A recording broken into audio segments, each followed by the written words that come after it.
Vía Pública.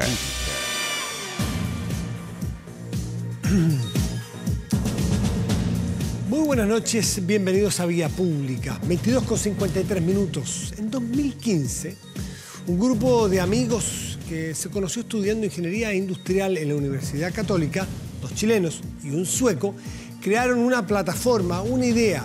No era su primer emprendimiento, habían generado distintas soluciones e ideas con buen mercado en Latinoamérica. Esta nueva aplicación de e-commerce la llamaron Corner Shop, una idea de cabros jóvenes, de emprendedores, la que acaban de vender, hoy se concretó, al gigante estadounidense Walmart en $225 millones. La operación de salida más grande de un emprendimiento nacido en Chile. Los protagonistas de la foto: Juan Pablo Cuevas, Oscar Gjertsson, es sueco, disculpen si no está bien pronunciado, que es lo más probable, y Daniel Undurraga, quienes fueron capaces de detectar una necesidad y prestar un servicio acorde a ella y muy bien hecha. Para los que no conocen este emprendimiento, consiste en pedidos a domicilio. Cuentan con un equipo de compradores a los cuales se les hace un encargo, desde ir al supermercado o a la farmacia, a una pastelería, y todo eso en un tiempo no superior a los 90 minutos. La empresa cuenta con operaciones en Chile y México. Es realmente un emprendimiento muy valioso, de hecho pagan por ello. Bueno, el objetivo de la empresa estadounidense de Walmart al comprarla es potenciar las ventas a través del Internet, justamente parte de la tendencia y de esta forma de poder competir a la par con otro gigante como Amazon. Francamente, un aplauso no solo por el monto de la plata conseguida en esta transacción, sino por la idea que generaron, lo bien que la hicieron y la cantidad de mercado que optaron, porque mucha gente vio en ellos una gran solución para ganar tiempo, ganar comodidad y disfrutar más tiempo libre en otras cosas. Así que chapó a estos muchachos que el mercado los ha premiado con un muy buen precio.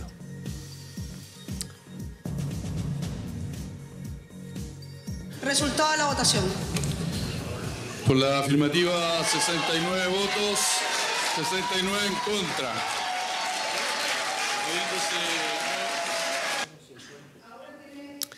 Bueno, lo que escuchábamos es a la presidenta de la Cámara de Diputados, la diputada Maya, mirando el resultado de la previa que se hizo para la acusación constitucional. Ahora se pasó al fondo.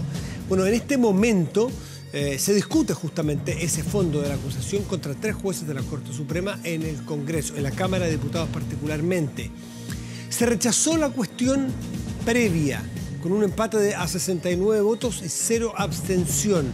Se espera que la votación se prolongue hasta la madrugada. Seguramente vamos a terminar esta entrega y van a seguir discutiendo, conversando y debatiendo en el Congreso. Conversaremos sobre este tema con el abogado y académico de la Universidad de Chile, Gonzalo Medina, y seguiremos de cerca el pulso de lo que pasa allá en Valparaíso. Y esta noticia que viene ahora, la verdad que nos tiene a todos conmovidos, apenados, tristes, avergonzados, no saber qué hacer, en qué momento se convirtió un grupo de estudiantes, un colegio de prestigio, un liceo emblemático en esto, o una parte de ellos en esto. Esta es la imagen impactante de esta jornada en el Liceo de Aplicación, que han provocado rechazo transversal. Fíjese usted, 5 carabineros heridos en el Liceo de Aplicación de Santiago, a causa de estos actos de violencia. Déjeme decirle una cosa. Son actos de violencia que usted probablemente los ha revisado, pero que son muy impresionantes porque hemos visto y rechazamos naturalmente violencia como se tiran piedras, sillas, súper rechazable. Pero cuando uno ve a un ser humano que le tira una botella, una molotov, una bola de fuego a un carabinero, a un ser humano, a un padre de familia, a un ciudadano como todos nosotros, a 1 metro de distancia, con la intención de qué otra cosa sino quemarlo y matarlo, quemarlo vivo, es distinto, discúlpenme, es distinto que tirar una silla, que también es reprochable, pero esto es fuera de los límites de la racionalidad y de la comprensión.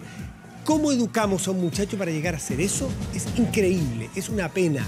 Es una lástima más que los que no tiraron ese fuego estén acompañando ese momento de los restos de los que protestan de retirarse. Así no se protesta en ninguna parte del mundo civilizado. El general Hermes Soto asegura que intentaron quemar, bueno, lo vimos, vivos al funcionario. El gobierno anunció querellas y pidió apoyo para aprobar entonces el proyecto de ley que pretende expulsar de inmediato a los estudiantes que protagonicen hechos graves, conversaremos de este tema aquí en Vía Pública.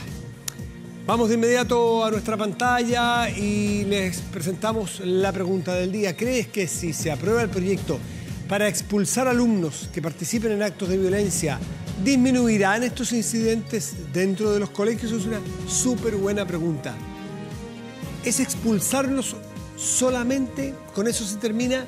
Tengo la impresión de que puede ser parte de una solución, pero que es mucho más amplia y profunda. Este es un problema multifactorial, no solo que estén o no estén. Ahora sí, hay una generación que efectivamente más derechos que deberes. Hace ratito que lo estamos diciendo muchos, seremos muy viejos los que decimos eso, pero es el momento que hay que responder por estar en el liceo de aplicación también. Es una responsabilidad y un privilegio estar en el liceo de aplicación. ¿Sí o no? Es la respuesta que tiene usted para votar. Hacemos una pausa, volvemos a nuestras mesas de conversación.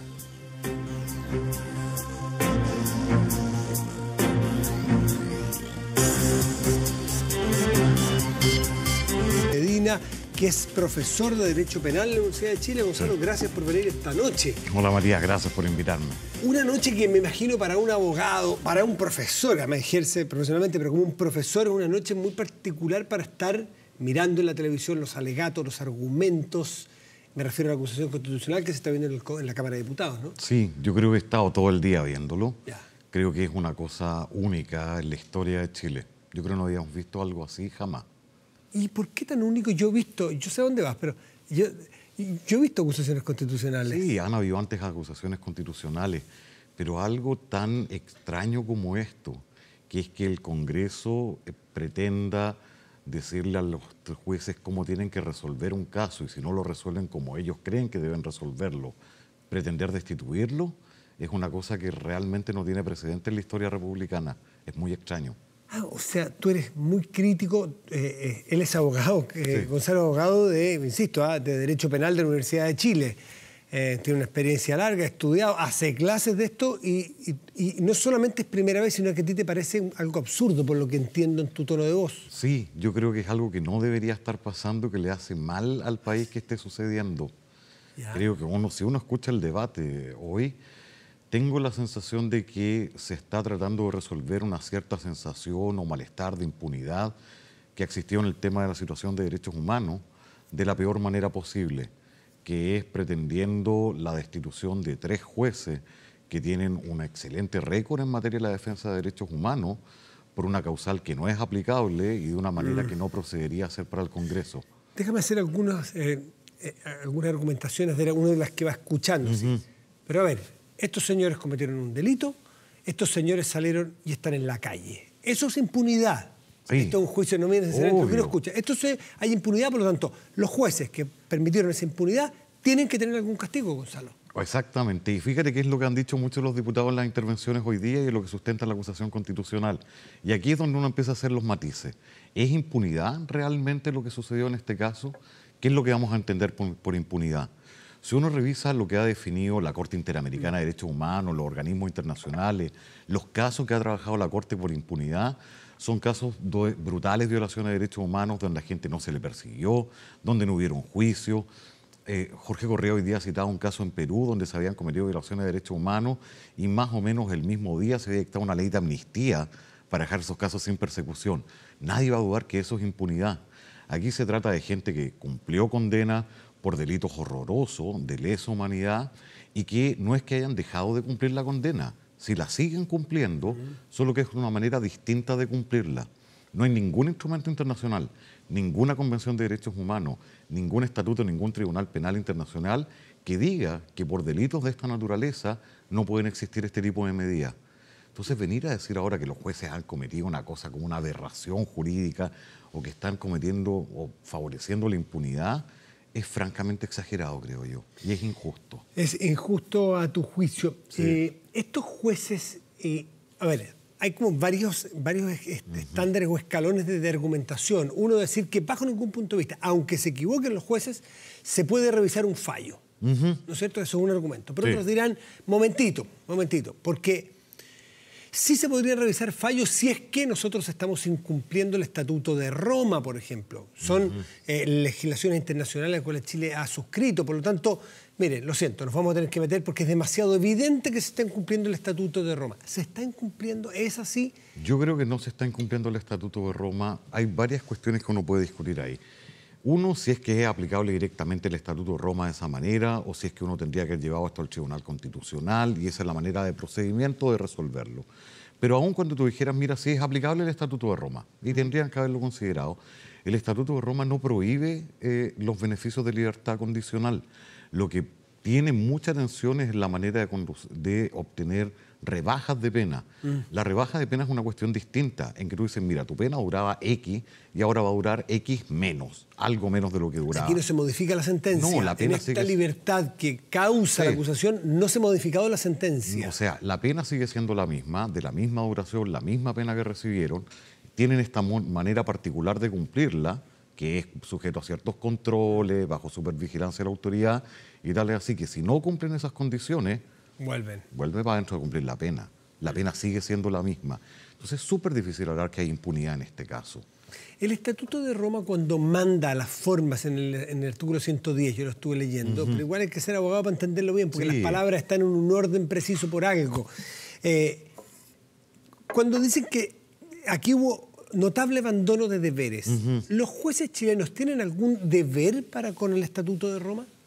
Eso también es súper discutible. Uno puede decir, algunas personas entienden que debería haber una especie de aplicación directa de los tratados internacionales. Hay algunos, y esto lo citó también hoy día uno de los abogados en los alegatos, incluso entre los ministros de la Corte Interamericana de Derechos Humanos no están de acuerdo en que si esto se aplicaría automáticamente o no se aplicaría automáticamente.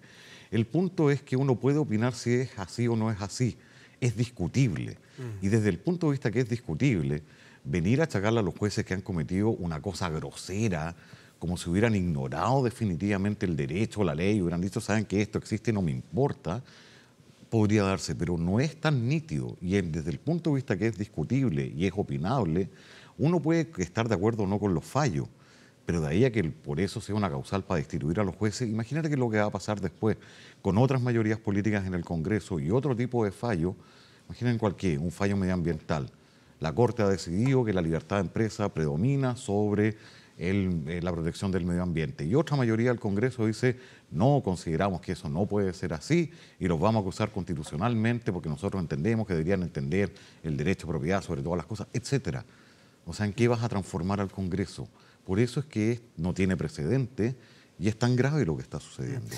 Tengo aquí, estaba buscando el artículo 110 del Estatuto de Roma, que me parece súper interesante que tú nos los expliques. Por eso invitamos a un profesor esta noche, porque estas son cosas bien difíciles. Dice, 1, el estado de ejecución, el estado del Estado, Sí. Estado con mayúscula, Sí, claro. no el estado de las cosas, sino que el estado de ejecución no pondrá en libertad al recluso antes de que haya cumplido la pena impuesta por la Corte. En este caso, Opera, no estaba terminada la pena, por lo tanto, no lo puede poner en libertad. Pero el artículo 2 dice, solo la Corte local se entiende, ¿no? No. ¿No? Solo la Corte podrá decidir la reducción de la pena y se pronunciará al respecto después de escuchar al recluso. Ahí está el problema. Cuando habla de la Corte, habla de la Corte la Corte que se refiere a la Corte Penal Internacional. Ya. No está hablando de las Cortes de los países No hace domésticos. referencia, No. entonces el artículo 110 no hace referencia a las Cortes locales. No, porque se refiere a una cuestión distinta. Se refiere a la gente que... eso está pensado para la gente que fue condenada bajo Ya. el Estatuto de la Corte Penal Internacional. Lo que acá se está diciendo es que debería aplicarse por analogía automáticamente como si hubieran sido condenados por la Corte Penal Internacional, que es una cuestión que uno podría intentar sostener, pero como te digo, es súper ¿Y discutible. cuál es la relación, Gonzalo, del Estatuto de Roma respecto de las justicias locales? Porque todas estas cosas que señala el artículo 1, 2, 3, 4, así, hace referencia a cuando el Tribunal Penal Internacional condena. Todas las cosas que dice son en referencia a ese tipo de condenas, no hace referencia a las que puede haber en cada uno de los países. Exactamente, pero habla después del país de ejecución o del lugar de ejecución. ¿Por qué?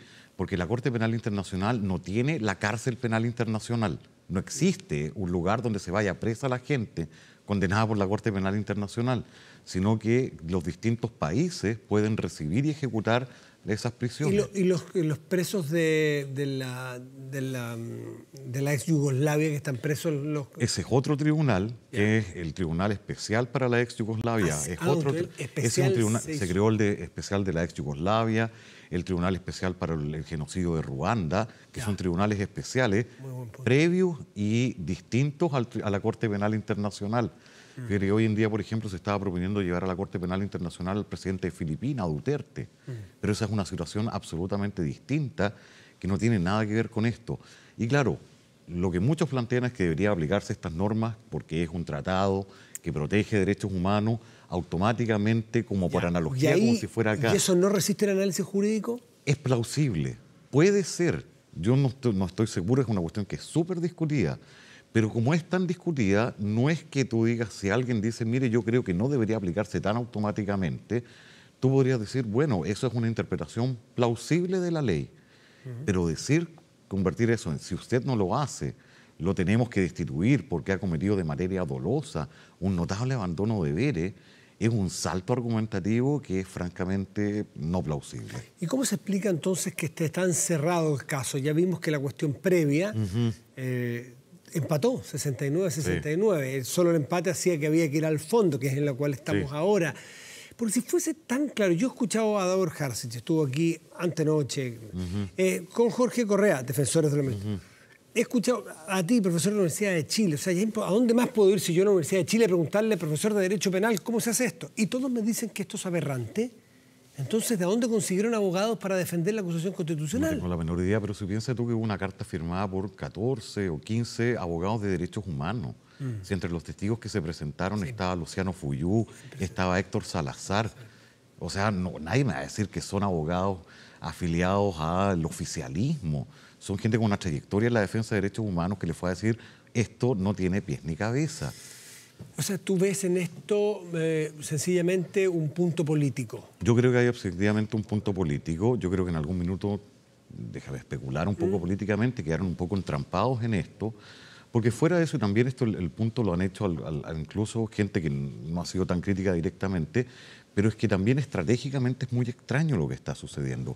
Imagínate tú en el evento que les fuera bien con la acusación. Eso significaría que 3 ministros de la Corte Suprema salen, ¿y a quién le correspondería designar a los nuevos 3? Al actual gobierno. Al actual gobierno. O sea, ni siquiera tiene una lógica política muy coherente si lo miras y lo juzgas en puros términos estratégicos. Gonzalo Medina, tú dices que solo la presentación de esto ya genera un daño, ¿no es cierto? Genera como, voy a decirlo bien vulgarmente, un poquito un tatequeto. Bien en chileno criollo 18ero. Sí. Un tatequeto a los tribunales de justicia, un momentito cómo fallan, que les puede pasar lo mismo a ustedes. Sí. Y eso rompe un poco esta división de poderes, equilibrio entre poderes, ¿no es cierto? Ya tan antiguo casi como nuestra república. O más antiguo que nuestra república probablemente. Sí, pues más antiguo. Entonces, la pregunta es, ¿la sola presentación o cada etapa de aprobación que vaya teniendo es un daño más duro? Yo creo que haya pasado la cuestión previa es un daño mucho más duro. Te lo planteo porque la propia democracia cristiana, por ejemplo, habían señalado que ellos iban a rechazar la cuestión previa, que es como el cuestionamiento previo a la acusación, dan pie al fondo y en el fondo van a votar en contra. Eso decían, vamos a ver qué es lo que sucede. Como para equilibrar, como decir, vamos a hacer una señal política, por eso somos políticos. ¿Esa señal política es legítima en un Estado de Derecho? No cuando la Cámara de Diputados está obrando no como una Cámara meramente política, sino como una Cámara jurídica en este caso. Cuando se erigen en un órgano acusador y están presentando una acusación y están sometidos a un procedimiento de acusación constitucional, están siendo algo más que un órgano meramente, por así decirlo, político para estos efectos y por lo tanto deberían ser conscientes de que sus funciones van más allá únicamente del puro gesto político. El problema es que el gesto político tiene impacto en el sistema jurídico. Me imagino que tú debes ser compañero de curso de algunos jueces que optaron por la carrera judicial. Me imagino que eventualmente puedes tener contacto o los conoces por tu desempeño profesional. ¿Qué impacto tienes o te imaginas que puede tener en un juez joven que todavía no llega a la Suprema, en su carrera, saber qué pasan estas cosas? Yo no tengo la menor duda que todos los jueces, incluso han habido declaraciones de jueces que han sido muy críticos de la Corte Suprema, jueces, por así decirlo, de ciertas tendencias muy ajenas a la Corte Suprema que incluso han sido críticos con esto. Porque si hay algo que uno debería salvaguardar es la independencia del Poder Judicial. Yo creo que si algo fue fatal de los primeros años de la dictadura fue la experiencia de la falta de independencia del Poder Judicial. Quizá uno de los episodios más negros de la historia chilena fueron las negativas a los recursos de amparo puestos contra las personas que están ilegalmente privadas de libertad por los órganos de persecución de la dictadura. Si no tenemos un Poder Judicial independiente, la verdad es que no tenemos en quién confiar. Bueno, y es lo que sucede, para no nombrar a ni uno y no ser antipático, con varios países de nuestro entorno que no tienen una judicatura con prestigio de independencia. Pero claro, o sea, en este minuto tienes no solo el problema de Venezuela, en Perú la tienes cuestionada. Argentina en la época de Menem, ¿te acuerdas que también la tienes muy Brasil, que está hiperpolitizada. Absolutamente y Chile horrorosa. tiene un prestigio así mirado súper desde arriba. Tú me imagino que como al ser académico también te juntas con... ¿Chile tiene prestigio de tener un poder judicial autónomo realmente? Sí, tiene un poder judicial independiente, tiene cosas perfectibles. Y nadie está diciendo que el poder judicial chileno sea la octava maravilla en los poderes judiciales del mundo. Pero dentro de todo ha logrado construir, sobre todo en el último tiempo, una cierta independencia del poder político. Y esto es un golpe fuerte a esa independencia. Yo creo que lo es. A tu juicio. Yo creo que lo es, que es injusto que se haga en este caso, que es muy injusto además para la trayectoria de estos jueces en particular. Si uno ve el récord de condenas en los últimos años en materia de derechos humanos es enorme.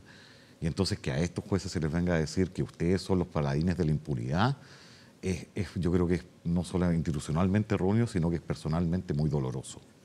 Gonzalo Medina, que es profesor de Derecho Penal de la Universidad de Chile, nos acompaña esta noche y da una visión nuevamente contraria desde el punto de vista jurídico a lo que está ocurriendo. Vamos a ver, esto, lo que estamos viendo es un juicio político que se mezcla con lo jurídico y vamos a ver qué es lo que ocurre para ya mañana poder tener un análisis distinto. Gonzalo, muchas gracias por estar aquí en Vía Pública. Muy buenas noches. Muy buenas noches. Y nos vamos al Congreso Nacional para saber más detalles sobre lo que está ocurriendo con esta acusación contra los jueces de la Corte Suprema. Fidel Oyarzo, la información de este momento. Fidel, buenas noches. Hola, muy buenas noches. Ha sido un debate extenuante, de verdad, pero muy interesante. Llevamos ya 9 horas en esta sesión de la Cámara de Diputados, esta sesión especial, que se ha dedicado a ver el tema de la acusación constitucional presentada en contra de 3 ministros de la Corte Suprema.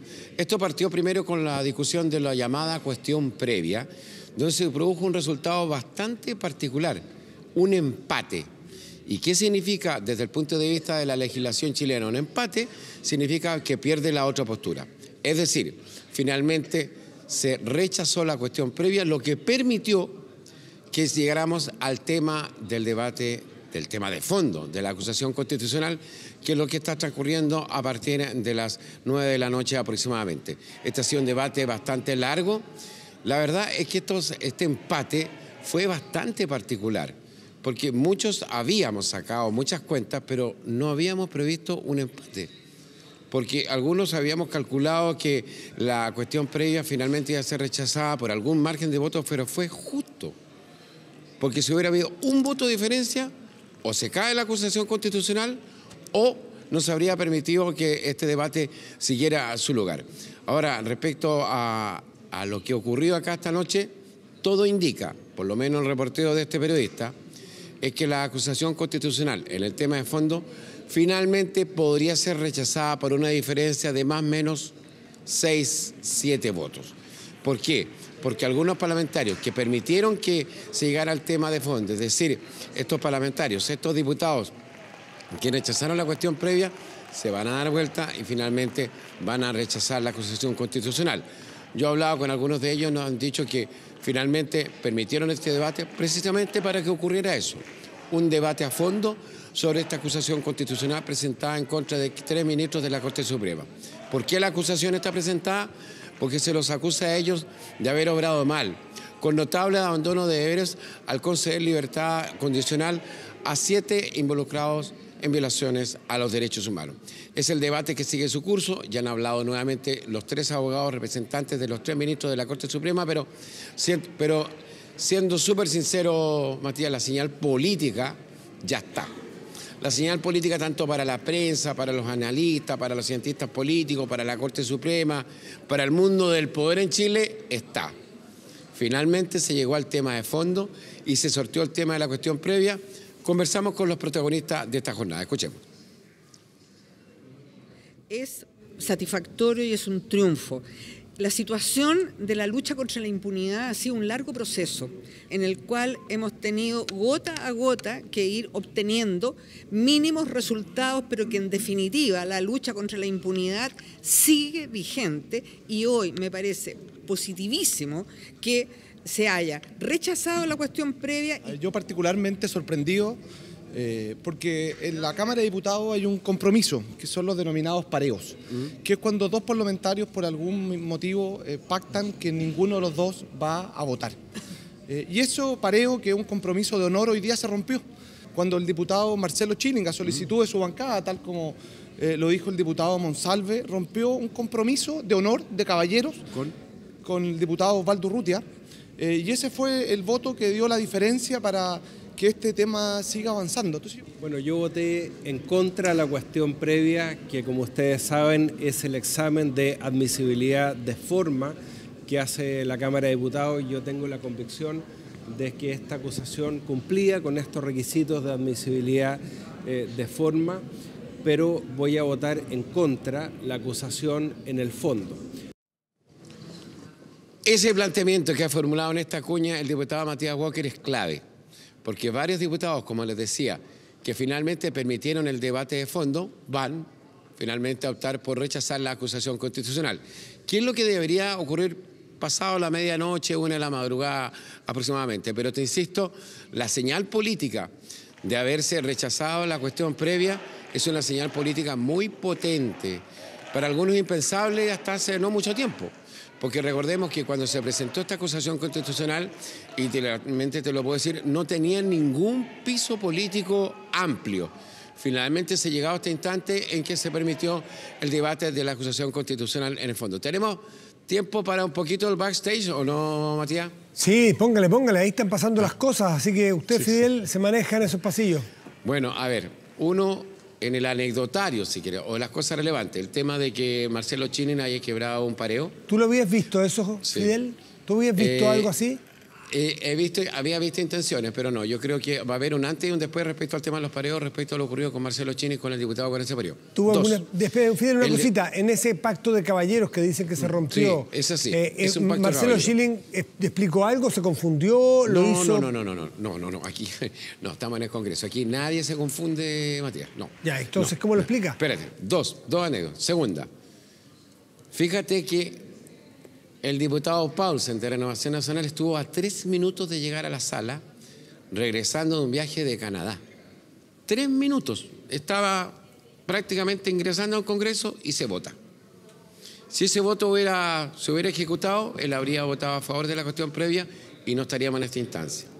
Otra cosa, estar enojado en la izquierda con el diputado Marcelo Díaz, que no estuvo, el diputado socialista, y en la derecha estar enojados con el diputado René Manuel García, de la Renovación Nacional, diputado por el Sur, de la 9ª región, que tampoco estuvo. Te cuento esta anécdota porque cualquiera de ellos no hubiera hecho lo que hizo y la situación habría sido distinta. Pero ¿sabes qué? Yo creo que estas votaciones que son históricas, yo creo que hay que saltarse el tema anecdótico, es una opinión personal. Vamos al tema de fondo. Aquí sí efectivamente hubo voluntad de que se rechazara la cuestión previa, lo cual no es una señal menor. ¿Qué fue lo que motivó eso? Yo lo he conversado esta noche con los parlamentarios, el tema de derechos humanos, el 11 de septiembre, el caso de Frei Montalva, en fin, un ambiente bastante especial, porque yo te voy a decir que con la experiencia que tengo aquí en el Congreso Nacional de más de 20 años, las acusaciones constitucionales parten por un tema jurídico, pero terminan en lo que son, un juicio político.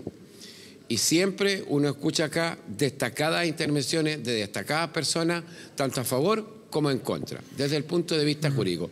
Pero a la hora de los que hubo, esta es una votación política. ¿Sí? Fidel, por lo que estuve leyendo en las crónicas durante la tarde, no tuve la posibilidad de ver los alegatos en directo, pero sí fui leyendo.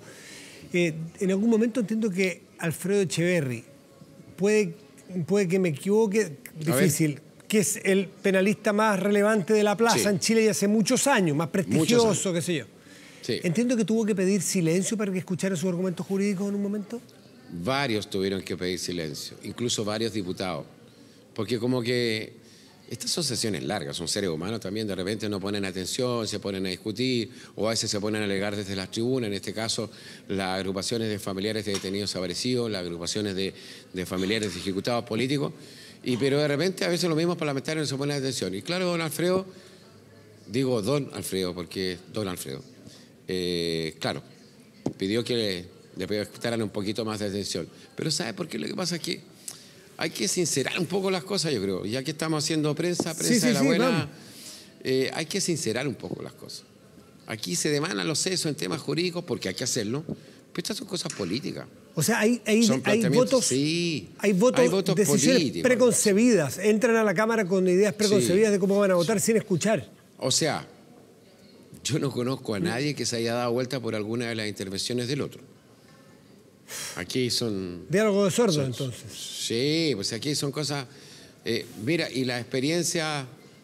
Por ejemplo, tuve 3 experiencias, de las cuales soy testigo ocular. Jamás se pensó en la década del 90 que se le iba a cortar la cabeza a un ministro de la Corte Suprema, Hernán Cereceda Bravo. Finalmente ello ocurrió, en una votación política. También estuvo en problema en su momento Yarna Proboste, ministra de Educación, destituida. Después tuvo la destitución del entonces ministro de Educación, Harald Beyer. Los argumentos ahí fueron increíbles, tanto a favor como en contra. Y mucha gente del gobierno Piñera 1 decía, oye, no creo que le corten la cabeza al ministro Harald Beyer, que es uno de los mejores ministros de Educación que ha tenido el país, bla, bla, bla, bla. Y lo hicieron. Esto es política, Matías. Esto es política, pura política. Y no nos perdamos. Lo más probable es que la acusación constitucional sea rechazada dentro de 1 o 2 horas más, por un margen, según lo que yo calculo, de 6, 7 votos. Pero la señal política que se dio con respecto al tema de la cuestión previa no es menor. Se le da una señal a la Corte Suprema, se le da una señal a los tribunales. En una de esas, como dicen algunos, aquí se está pasando una boleta antigua a quienes no les corresponde. Por la antigua Corte Suprema, que entonces no... que en su momento no actuó como debía haber actuado para defender los derechos humanos, acogiendo los recursos de amparo, en fin. Son temas pendientes. El tema de la acción de los tribunales de justicia en la época de la dictadura militar no es menor. No es menor. Y muchos dicen que si ellos hubieran actuado, o algunos hubieran actuado de otra manera, tal vez muchos... para decirlo de verdad, muchos detenidos desaparecidos estarían vivos. No, por supuesto. Si la justicia, hubiese actuado en su momento, otro gallo hubiese cantado. Bueno, totalmente yo fui periodista de tribunal en la época de la dictadura y vi las cosas, no me las va a contar nadie, y yo vi lo que pasó. Ahora corresponde que décadas de años después se cobren a cuenta a quienes no corresponde, no lo sé. Pero lo que sí sé, y un pequeño llamado, no nos perdamos. No nos perdamos en la juridicidad, porque aquí al final de cuentas este es el mayor juicio político que puede hacer el Congreso Nacional a una autoridad. Por último... Entonces aquí, ojo, vamos a empezar a hablar de la señal política, de la cuestión previa, vamos a tener que enseñarle a la gente, tú que tienes programa, ¿qué es la cuestión previa? Es una cosa súper difícil de explicar, que no sé por qué la llaman así, pero así se llama. Es el cuestionamiento previo, debería llamarse, porque se rechazó el cuestionamiento previo, porque alguien decía, rechazaron la cuestión previa, entonces seguimos adelante. Y además que la gente cree que, y es claro, a mí como periodista, que llevo algo de experiencia acá, cada vez que se vota una acusación constitucional, me veo en este enredo de explicarle a la opinión pública la llamada cuestión previa, lo tengo que decir. Es aquella instancia que recurre que la persona, la autoridad acusada, para efectos de que no se dé curso a la acusación. Claro. Ya, ahí me salió cortito. Espero que se haya entendido. Pero en el fondo, pero no nos perdamos. Aquí hubo un debate jurídico contundente y de verdad, tanto por uno como por otro lado. Profesor Villarzo, por último, lo último allí. ¿Crees que influyó el que haya caído en torno al 11 de septiembre esta acusación? Pero absolutamente. Si esto caía el 6 de abril, ¿tú crees que operaba distinto? Sí, absolutamente, pero absolutamente. Y eso fue azar, ¿no es cierto? No se calculó que cayera ahora. Gatilló muchas cosas. O sea, estamos hablando de que, mira, te insisto, el 11 de septiembre, el caso de Frei Montalva, todo el clima de derechos humanos, recordemos, por Dios, el ambiente, o sea, se le cortó la cabeza a un ministro de Estado por parte del presidente Piñera por el tema de derechos humanos, el Museo de la Memoria, eso ocurrió hace ¿cuántos meses? Sí, ya, claro. No, si el tema de derechos humanos quedó arriba en la agenda hace unos 2 meses y generó un ambiente que obviamente impacta acá en el Congreso Nacional. ¿Quiénes están aquí? Los políticos, que son influenciados ¿por qué? Por la política. Y eso no es malo, si la política tiene que ser eso. Sí. Don Fidel Oyarzo, periodista, cronista de política, cronista de justicia, claro. de Congreso. Estos debates, Matías, son extenuantes, hay que tener paciencia, pero yo debo reconocer que se aprende. A mí me gustan. No, son interesantísimos. Yo cada vez que estoy en este tipo de debates crezco, me informo más y se lo digo a mis alumnos. En este tipo de cosas que uno como periodista se va enriqueciendo, porque además uno es testigo ocular de momentos históricos de la patria. Y decir, yo estuve ahí. Y le conté a Matías del Río lo que estaba pasando. Acuéstese temprano para que escriba sus memorias, don Fidel Oyarzo. Como siempre, un gustazo conversar con usted porque conoce mucho lo que ocurre allí. Así que otro día aquí conversamos. Yo no creo que nunca pueda escribir un libro, es difícil. Tengo memoria de elefante además, pero no. Don Fidel, muy buenas noches. Vaya a mirar las discusiones porque me tiene que contar mañana más detalles. Sí, en más detalles sí, esperemos un rato. Ya hubo consomé, así que ya estamos listos. ¿Ya? ¿Pidieron consomé, cierto? Sí, claro, sí, como corresponde. Sí, ya, muy bien. Don Fidel, buenas noches y gracias. Ya, chao. Que esté muy bien. Fidel Oyarzo es un crack, se mueve como pez en el agua, allí 20 años en el Congreso, conoce cada detalle, cada gesto y los interpreta muy bien, así que es un privilegio tenerlo con nosotros. La pregunta que les hicimos cuando iniciamos este programa, ¿crees que si se aprueba el proyecto para expulsar alumnos que participen en actos de violencia, disminuirán los incidentes dentro de los colegios? Hasta ahora, el 70% cree que sí, el 30% restante cree que no. Vamos a hacer una pausa, volvemos y conversamos justamente de este tema doloroso, vergonzoso, lamentable, una pena tremenda lo que ocurrió en el Liceo de Aplicación, pero tenemos que detenernos allí porque es muy grave lo que ocurrió. Pausa y volvemos en nuestra vía pública.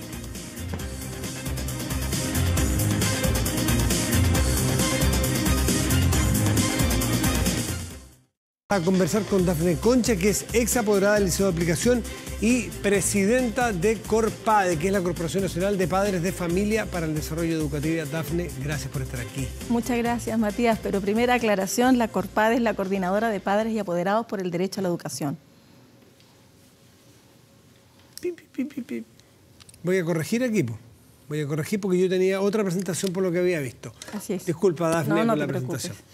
Lo interesante es en lo que estamos. Tú ya no eres apoderada del Liceo de Aplicación. No. ¿Tus hijos salieron hace cuánto? ¿Tu hijo, el último, no sé si uno o más de uno, salieron de la aplicación? Sí, mi hijo salió del Liceo de Aplicación el año 2015. Hace muy poquito. Sí. ¿Sientes que ha cambiado? Sí, yo antes tenía una cercanía con el liceo muy cotidiana, hoy día desde más lejos, pero ya desde ese entonces, desde lo que me tocó vivir para la toma del 2011, lo que nos tocó vivir en ese periodo, ya habían algunos rasgos de esta violencia un poco desmedida. Yo le contaba a Dafne, y valga en este caso creo una mini anécdota, que el año 2006, el año de los pingüinos, un año histórico, un año probablemente es el germen del movimiento estudiantil. Sí. Me tocó hacer el termómetro 2, sino 3 veces, en plena movilización pingüina, en la puerta del Liceo de Aplicación en Camin. En la puerta. Contamos con el apoyo, con el respeto, con el respaldo, con la posibilidad de discutir lo que se estaba discutiendo allí, con todas las versiones sobre la mesa y transmitirlo a través de televisión. Jamás una amenaza, jamás nos interrumpieron, jamás nos golpearon y nos agredieron. Contábamos con el Liceo de Aplicación como nuestro set de televisión ideal para hacerlo en la calle. ¿Tú crees que podría ser eso hoy día? No, claramente hoy día no están las condiciones dadas para que puedan estar. De hecho, han habido algunos incidentes con camarógrafos cuando han estado fuera del Liceo de Aplicación, porque hay una situación muy tensa y justamente cuando ustedes aparecen ahí pareciera ser que los estudiantes, los jóvenes o aquellos que se están manifestando de alguna manera los ven como sus enemigos, como aquellos que los van a entregar, como aquellos que los van a grabar para después tener los registros de quiénes son, cómo ubicarlos.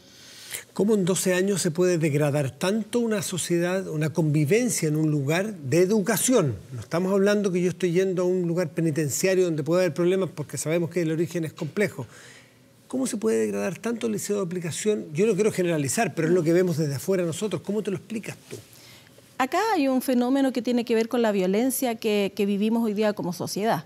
Violencia que a fin de cuentas ha ido también marginando a ciertos sectores o estigmatizando. Siempre se ha tratado de vincular la movilización social con los disturbios de las manifestaciones. Entonces, eso va generando también en la conciencia, en lo que va quedando de conciencia, que pareciera ser que la movilización tiene que ser con violencia, porque si no, no salen los medios, y si no salen los medios, entonces no existe. Porque hoy día pareciera que tenemos en nuestras conciencias que lo que sale en la televisión... Muy interesante, ¿eh? Vive, o sea, tenemos una responsabilidad nosotros. Por supuesto que tienen una gran responsabilidad, y muchas veces esa odiosidad que se ha generado contra ustedes tiene que ver con que es eso lo que se muestra y no se muestran las demandas, no se muestran los petitorios, no se muestran las realidades que viven los colegios. Entonces los muchachos asocian que ustedes están solamente para desprestigiar el movimiento. Y por otro lado, los otros grupos que son más violentistas lo que hacen es decir, ustedes están para vincularnos a nosotros con estos hechos y después entregarnos, por decir, a la policía. Sí, te entiendo. Interesante el análisis que hace Dafne. Naturalmente esto es un problema multicausal. Esto se da en los estadios, se da en los liceos, se da en las manifestaciones, se da en muchos espacios en los cuales entonces hay un fenómeno social.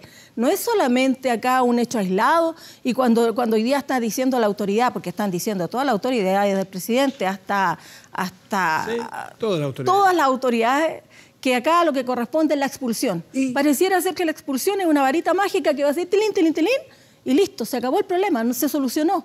O sea, si alguien cree que de verdad una expulsión va a solucionar el problema de fondo, creo que en realidad bien poco tienen de carácter de autoridad en este país. Yo agradezco la crítica que se da a los medios, porque creo que es atingente, que es justa en alguna medida, tenemos que hacernos cargo.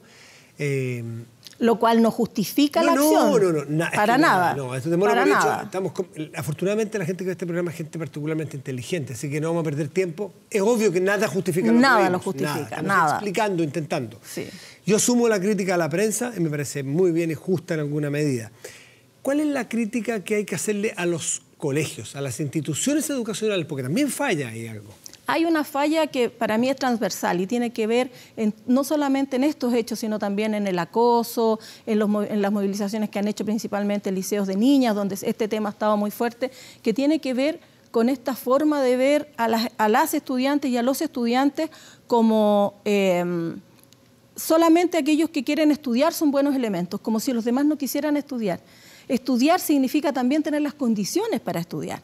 Entonces, estamos aislando a los estudiantes de alguna manera, los estamos segregando, los estamos haciendo el gueto de los estudiantes que no quieren estudiar y el resto de los buenos elementos que sí quieren estudiar. Todos quieren estudiar, pero necesitamos una comunidad. Esa palabra parece que se nos olvidó. Una comunidad escolar, una comunidad que lo que hace es educar, educa a toda la comunidad. Educamos los padres, educan los asistentes de la educación, los profesores, los técnicos, los paradocentes, la señora que prepara el almuerzo, los estudiantes, las estudiantes, todos educamos en la comunidad. No es que solamente cuando el niño o la niña está en la sala de clases se educa. No solo aprendiendo las reglas, no solo aprendiendo justamente la materia en específico. Hoy día, ¿por qué una carencia tan grande como educación en derechos humanos, en educación cívica? Acá tenemos estos problemas de incivilidad. Si no somos capaces de escucharnos, si no somos capaces de plantear nuestras ideas, validando al otro que tenemos al frente. Puede ser que el otro, o sea, de antemano alguien lo vea como un enemigo. Entonces, como es un enemigo, no tenemos nada que hablar, no tenemos nada en que ponernos de acuerdo. Y eso en una comunidad escolar no puede pasar, una comunidad escolar con jóvenes, con niños, no puede pasar.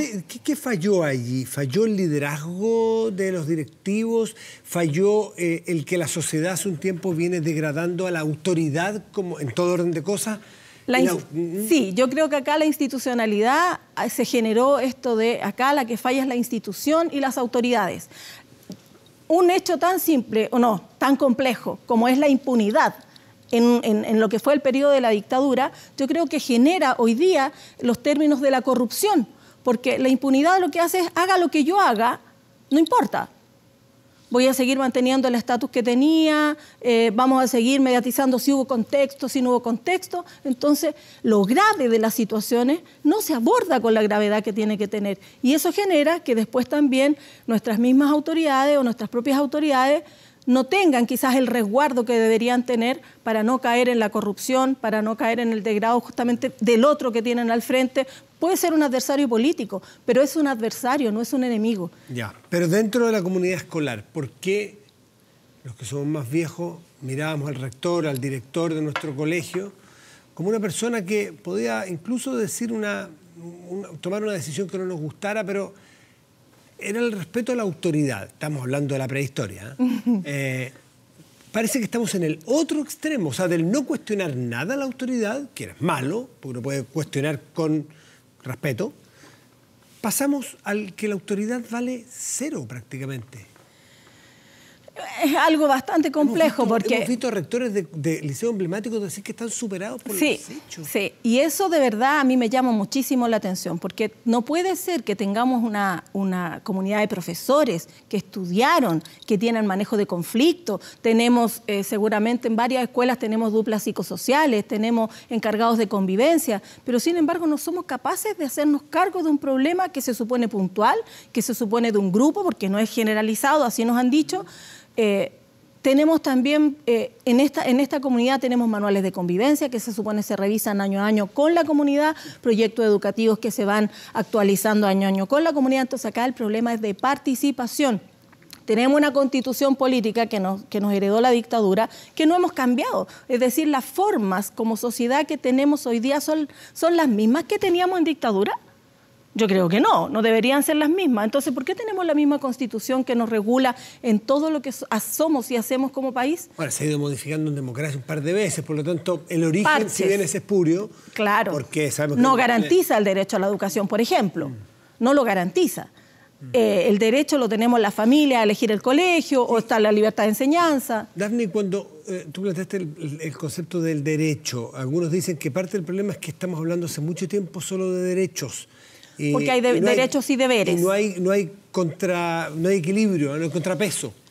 ¿Te parece, tú que conoces las comunidades escolares más por dentro que nosotros? Las comunidades escolares tienen sus reglas, tienen sus normas, tienen un horario, pero quienes tienen que hacerlas respetar son justamente quienes están ahí para hacerlo. Es decir, el equipo directivo, unidad técnico-pedagógica, los inspectores, los profesores, los asistentes de la educación.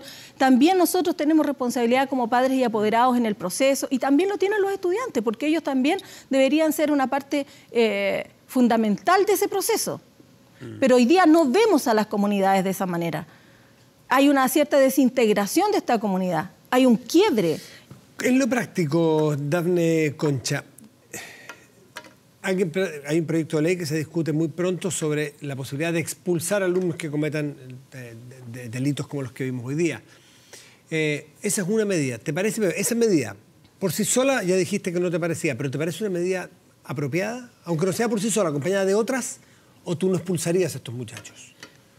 Yo creo que acá la expulsión puede ser una forma de solucionar el problema, acotar el problema a estos estudiantes, pero la expulsión no como una sanción en el sentido de decir estos son malos elementos aquí, por lo tanto para afuera, sino en el sentido de decir estos estudiantes acá necesitamos sacarlos de este ambiente para poder generarle a ellos y a los estudiantes de este colegio unas condiciones distintas, pero no es una medida como se está planteando hoy día. Como si fuese la solución. Como si fuera la solución. ¿Qué otras soluciones se te ocurre acompañar a una eventual expulsión de un alumno que comete actos como los que vemos?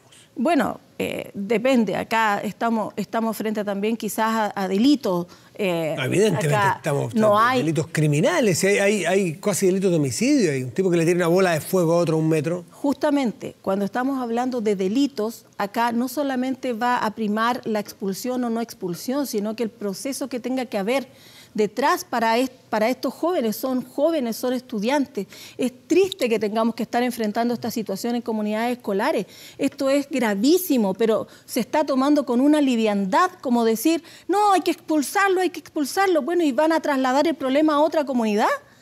¿Van a ir a estudiar a otro liceo? ¿Van a ir a estudiar a otro lugar? ¿O los vamos a tirar a la calle? A este grupo hay que intervenirlo psicosocialmente, hay que ver qué están pensando, porque si no otros jóvenes los van a tomar de modelo. Y eso va a ser más grave aún, porque quiere decir que como sociedad no estamos respondiendo. Vamos a crear una especie de Sename 2, pero para estudiantes que hagan este tipo de delitos. Ahora, me parece muy razonable tu línea argumental, que ya conocimos qué pasaba con delincuentes cuando se les cambiaba de escenario y seguían delinquiendo. Y si no, el problema, preguntémosle a la iglesia hoy día, que es un problema que se puede hacer la analogía.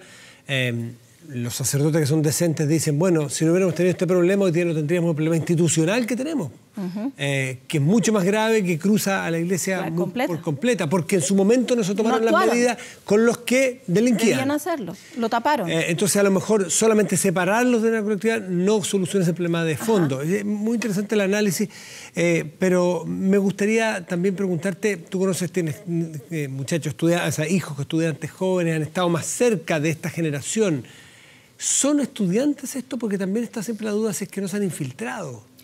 No lo sé, yo lo único que podría decir es que a mí me extraña mucho que este sea un conflicto abierto en el tiempo y que nos estemos acostumbrando a ver además, overoles blancos, y resulta que tenemos un gasto público que se están lanzando lacrimógenas todos los días, se están tirando perdigones en otro lado, estamos viendo policía que actúa adentro de los colegios.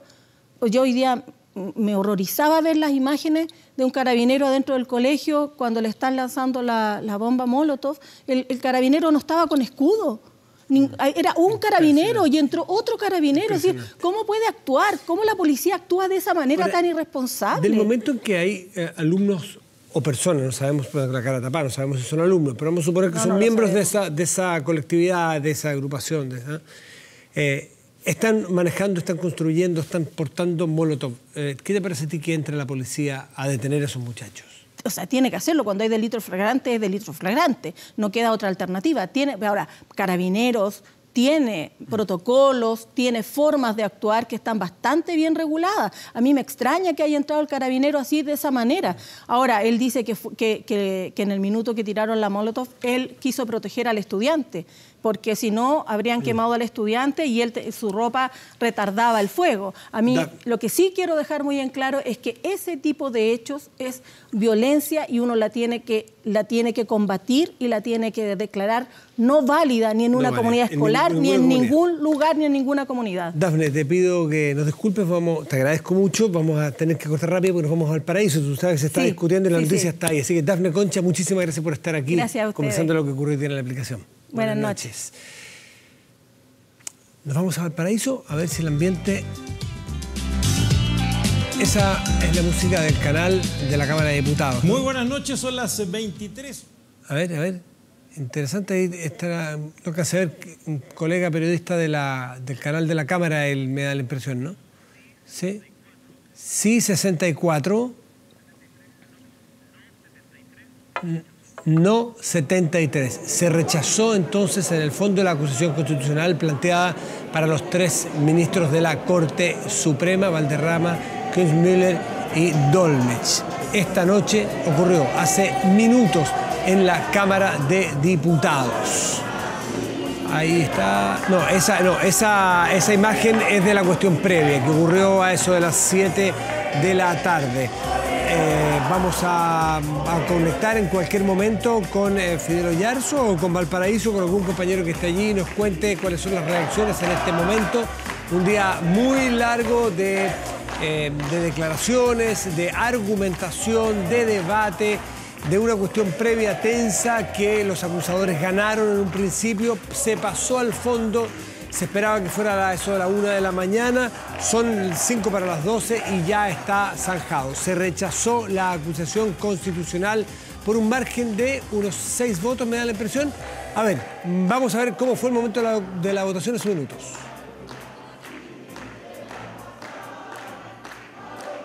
Señores diputados presentes. Perfectamente, no pasa nada. Sí. Por la afirmativa, 64 votos, 73 en contra. Rechazado. Haberse cumplido el objeto de la sesión, esta se cierra. Habiéndose cumplido el objeto de esta sesión, dice Maya Fernández, se cierra. Se cierra la sesión con un rechazo.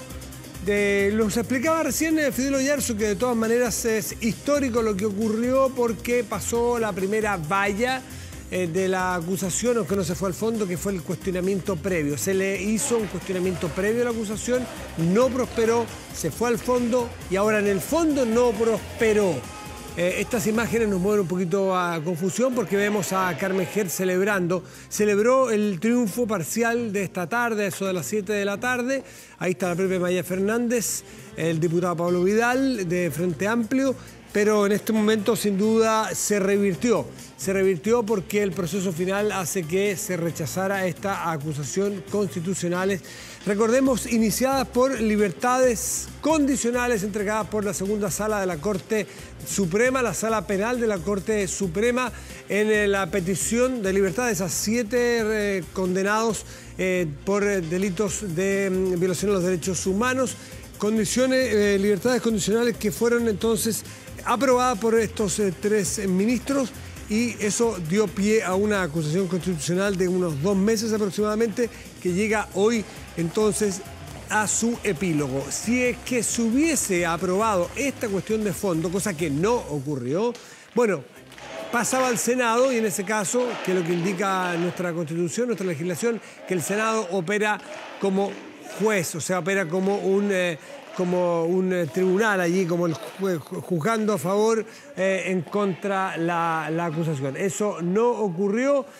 Vamos a Valparaíso. Fidel Oyarzo nos cuenta el ambiente en este momento, ya solucionado, ya zanjado el asunto. Así es.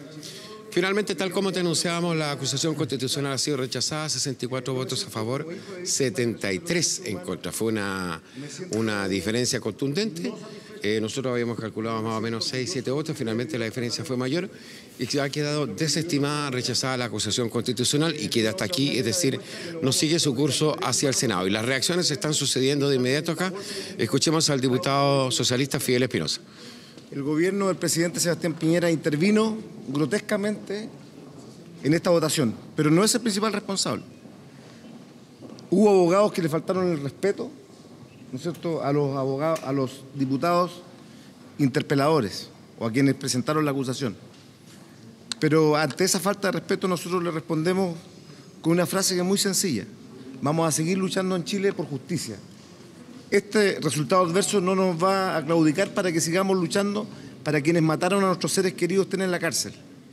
Y tenemos que sacar pronto esa ley que ha estado tanto tiempo congelada en el Parlamento, que impida que criminales de lesa humanidad queden libres, impunemente puedan recorrer las calles de nuestro país. Diputado, ¿cómo se entiende, estamos en vivo para Radio ADN, cómo se entiende la actitud de la democracia cristiana que en gran parte había rechazado? No la comprendo, no la comprendo. Cuando escucho al diputado Walker defender los derechos humanos en Cuba, en Venezuela, y mirar para el techo en nuestro país, en Chile, cuando fue esta dictadura que le asesinó incluso al presidente de la República Demócrata Cristiano, Eduardo Frei, no lo puedo comprender. Algún día la ciudadanía jugará su acción, pero tampoco lo voy a descalificar. Es parte de la democracia. El hecho de que se haya sorteado.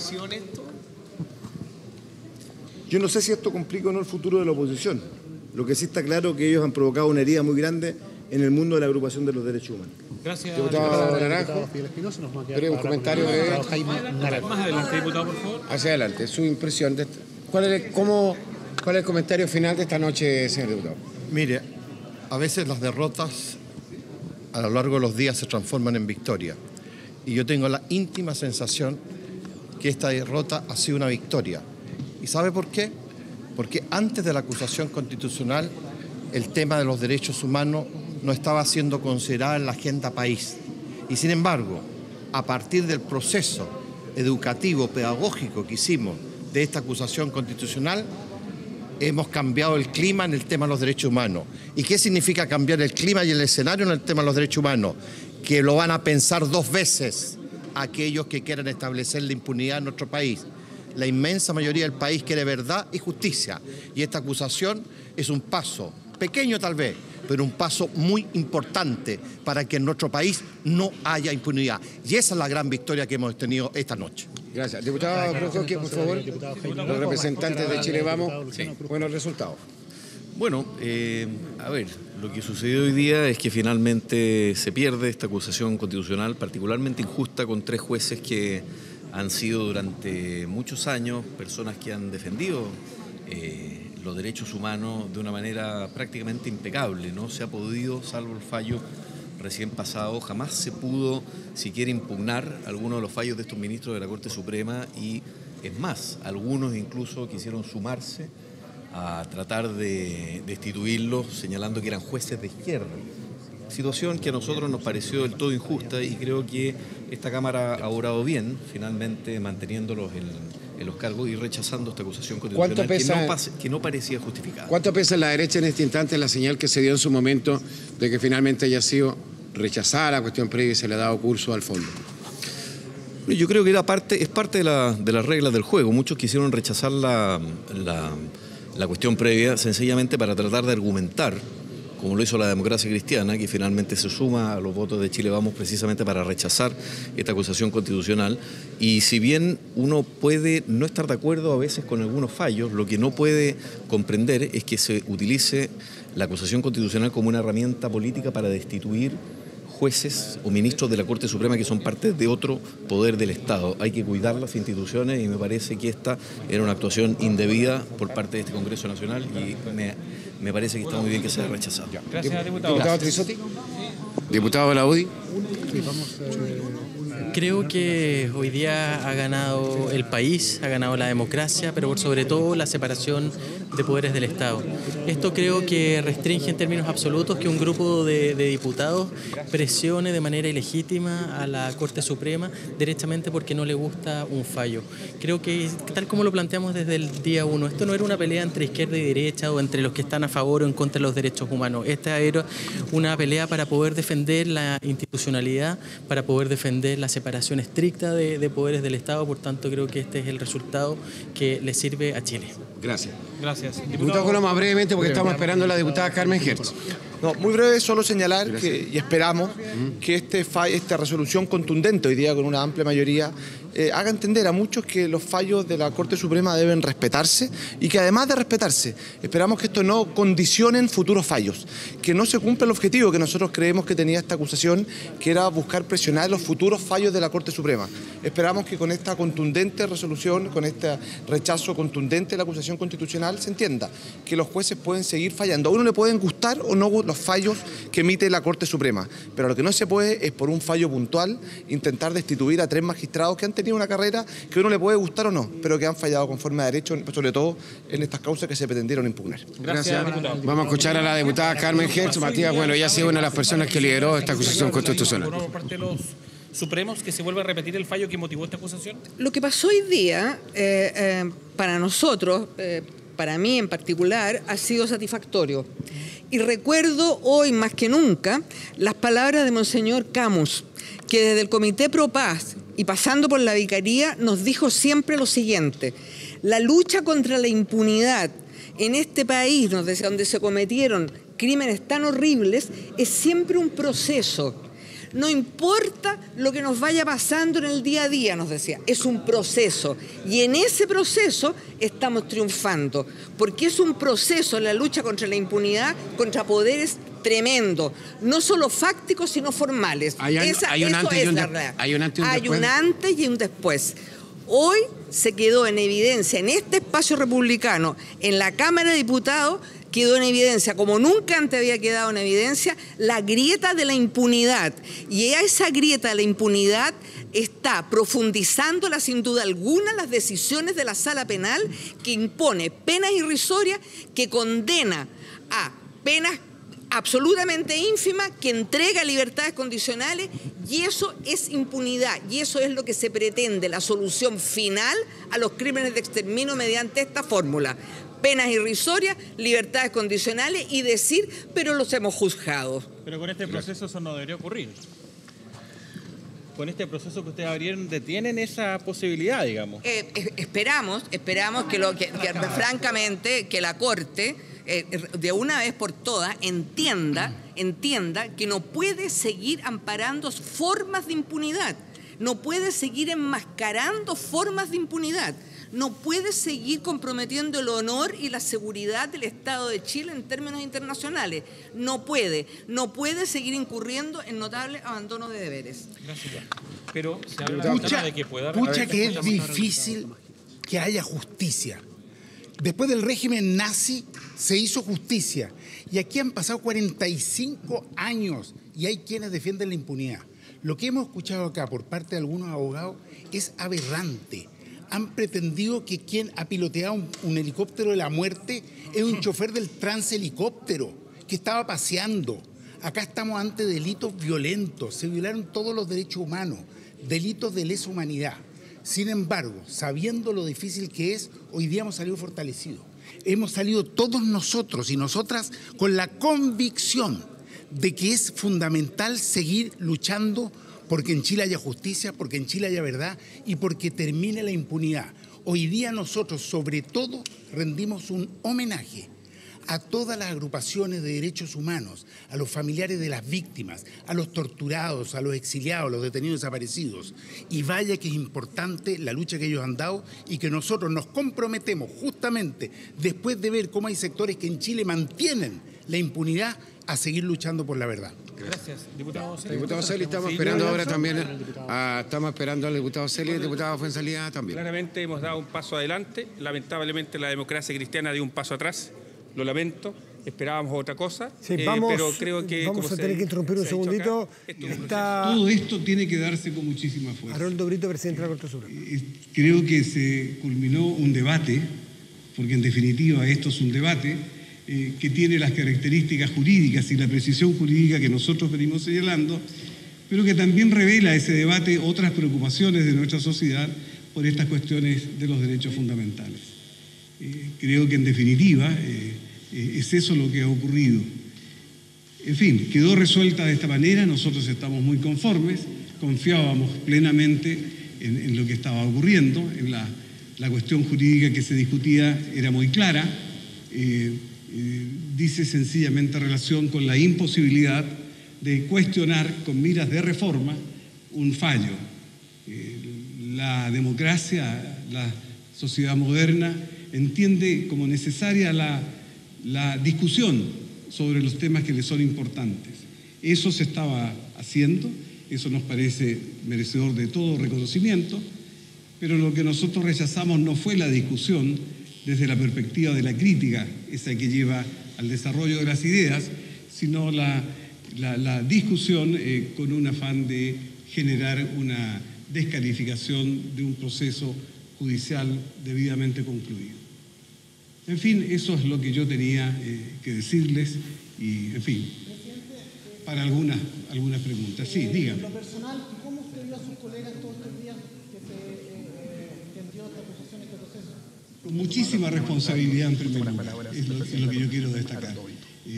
Con la preocupación que merecía la situación, pero enfrentando las cosas con esa característica. Con mucha tranquilidad, les insisto, conscientes de la responsabilidad que en este momento asistía a la Corte como garantes de un sistema que tiene que ser preservado. Esa es la actitud yo que quisiera destacar fundamentalmente. Haroldo Brito, presidente de la Corte Suprema, respondiendo a esta hora preguntas de nuestros colegas allí, después de este fallo en la Cámara de Diputados que dio por rechazada entonces la acusación constitucional. Vamos a hacer una pausa y volvemos aquí en Vía Pública.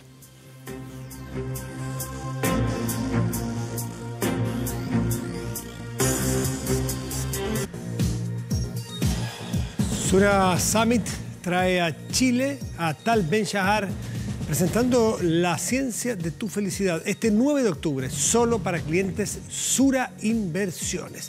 Nos vamos a nuestra pantalla. La pregunta que les planteamos al inicio del programa tenía que ver con si cree que si se aprueba este proyecto para expulsar alumnos que participan en actos violentos, ¿disminuirá los incidentes dentro de los colegios? El 70% cree que sí, el 30% cree que no. ¿Puedo opinar? Yo no alcancé a votar. Yo creo que podría ser, pero no como única medida. Es bastante más complejo que solo expulsar. Cada uno tiene derecho a opinar. Vamos al .cl, el 24.cl, ahí está. Mire, ahí está el fiscal Arias, quien lideró los allanamientos simultáneos de este jueves a la Iglesia Católica. Así que Se realizaron allanamientos en Valparaíso, Concepción, Chillán y Osorno. Las diligencias ordenadas por el fiscal Emiliano Arias, persecutor a cargo de las investigaciones, fundamentalmente él es del fiscal de O'Higgins. Recuerde que ahí estaba la famosa cofradía. Bueno, por ahí ha ido tirando hilitos el fiscal y ha ido abarcando más casos a lo largo y ancho de Chile. No es el único fiscal que ve este caso, ¿eh? ¿Quiere ver más noticias? Profundizar esta misma, 24horas.cl. Vamos con el tiempo, señor director. ¡Pum! Región metropolitana, temperatura actual 9,6 grados, despejado. Está cálido, está agradable, está rica esta noche aquí en Santiago. Y mañana viernes viernes 23 está despejado. Sábado, precipitaciones 14 máxima, cae fuerte. Los fonderos, preocupados por los fonderos y por los fondistas, los que van a la fonda. Con la lluvia. Chañaral y Villarrica en el norte de nuestro país, 16. Esto mañana, ¿eh? Va a estar nublado, máxima 16.